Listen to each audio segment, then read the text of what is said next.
Shugaban Najeriya Muhammadu Buhari ya yi kira da a kyale mutane su zaɓi waɗanda suke so a zaben gwamnoni da na 'yan majalisu da bai kammala ba. Shugaban ya kuma gargaɗi 'yan jam'iyyarsa ta APC cewa ba zai yi katsalandan a zaɓukan da za a gudanar ranar Asabar ba. Shugaban kuma ya umarci 'yan jam'iyyar da cewa maimakon tafka maguɗi a wurin zaben kamata ya su nemi goyon bayan jama'a ta hanyoyin da ya dace domin su fito su zaɓe su.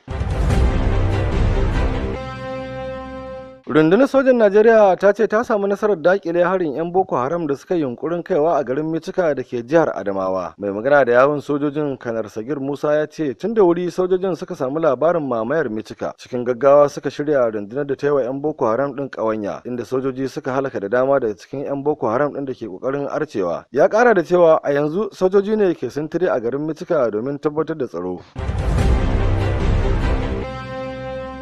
Akanta janar na Najeriya Ahmad Idris ya buƙaci lahirin ma'aikatan gwamnati da cibiyoyinta da su gaggauta shiga tsarin nan na bai ɗaya mai bayar da cikakken bayanin yadda ake biyan kuɗi ga ma'aikata na bai ɗaya da gwamnati ta ƙirƙira ko kuma su fuskanci fushin gwamnati. Akanta janar ɗin ya bayyana haka ne lokacin da ya karɓi bakuncin sufeto janar na 'yan sandan Najeriya Muhammad Abubakar. A jawabinsa shugaban 'yan sandan ya yaba da ƙoƙarin akanta janar na ganin cewa an samar da nagarta a harkokin kuɗi da kuma ƙididdiga a Najeriya. Ya kuma yaba da haɗin kan da ake samu tsakanin ofishin akanta janar da rundunar 'yan sandan Najeriya.